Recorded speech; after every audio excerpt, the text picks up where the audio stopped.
குடியரசுத் தலைவராக உள்ள பிரணப் முகர்ஜியின் பதவிக்காலம் வரும் 24ஆம் தேதியுடன் முடிவடைகிறது. புதிய குடியரசுத் தலைவரை தேர்வு செய்ய கடந்த 17ஆம் தேதி தேர்தல் நடைபெற்றது.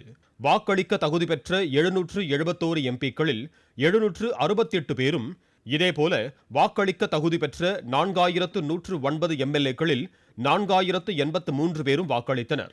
மொத்தம் 99.41% வாக்குகள் பதிவாகின. இந்த வாக்குகள் நாடாளுமன்ற வளாகத்தில் தேர்தல் நடத்தும் அதிகாரி அனுப் சர்மா கண்காணிப்பில் எண்ணப்பட்டன.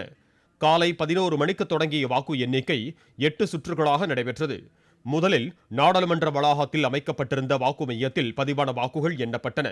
இதைத் தொடர்ந்து அகரவரிசைப்படி மாநில வாரியாக பதிவான வாக்குகள் எண்ணப்பட்டு முடிவுகள் அறிவிக்கப்பட்டன. பாஜக தலைமையிலான தேசிய ஜனநாயக கூட்டணி சார்பில் போட்டியிட்ட வேட்பாளர் ராம்நாத் கோவிந்த் 65.65 விழுக்காடு வாக்குகள் பெற்று வெற்றி பெற்றதாக அறிவிக்கப்பட்டது. காங்கிரஸ் உள்ளிட்ட 17 எதிர்க்கட்சிகளின் சார்பில் வேட்பாளராக நிறுத்தப்பட்ட மீரா குமார் 34.35% வாக்குகள் மட்டுமே பெற்று தோல்வியை தழுவினார். தமிழகத்தில் ராம்நாத் கோவிந்திற்கு 134 எம்எல்ஏக்கள் வாக்களித்துள்ளனர். தேர்தலில் வெற்றி பெற்றது குறித்து டெல்லியில் பேசிய ராம்நாத் கோவிந்த், இது தமக்கு உணர்வு பூர்வமான தருணம் என்றார்.